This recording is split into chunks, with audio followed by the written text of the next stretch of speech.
learning from post-operative radiographs after total knee arthroplasty. Learning objectives: which imaging modality is to be used, why to get an X-ray, which views to be done, what exactly is to see in post-operative X-ray.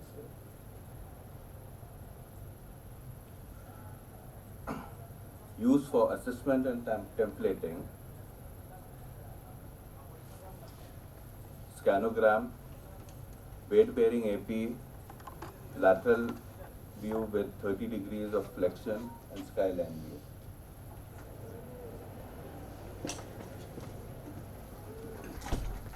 Why post-operative X-ray? It gives us implant information, that's PS versus CR, cemented, uncemented or hybrid, fixed or mobile bearing, constrained or unconstrained.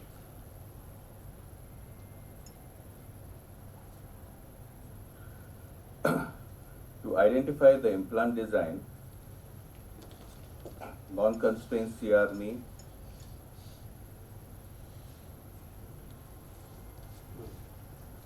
semi-constrained PS knee, constrained prosthesis,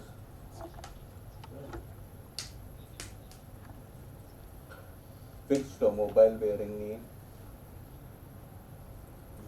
What to see in an X-ray?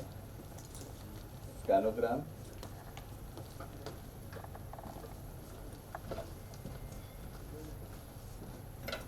we see the in scanogram we see the axis, mechanical and anatomical axis, anteroposterior view angles, that's coronal medial femoral angle, coronal medial tibial angle, sagittal femoral angle,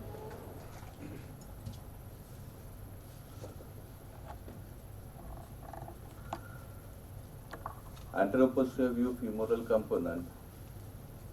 We see whether the femoral component is overhanging or not.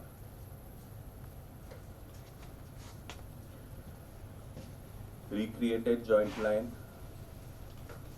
equally balanced medial and lateral joint space,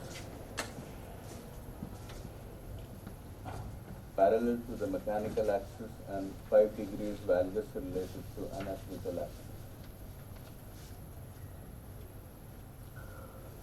Anteroposterior view tibial component, we see any overhang, valgus position,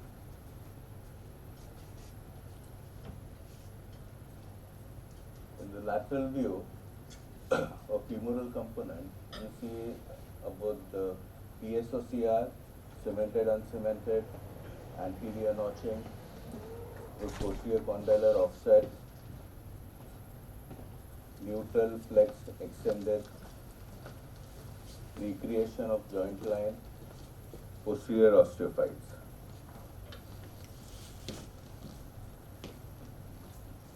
In the lateral view tibial component, we see the overhang, tibial base plate, recreation of tibial slope.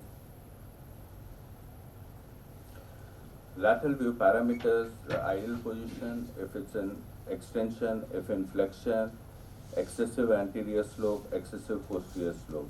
In femoral component, we see neutral, anterior notching, restricted extension. Tibial component, 3 to 5 degrees posterior slope, tight collaterals, and decreased knee flexion. Flexion instability.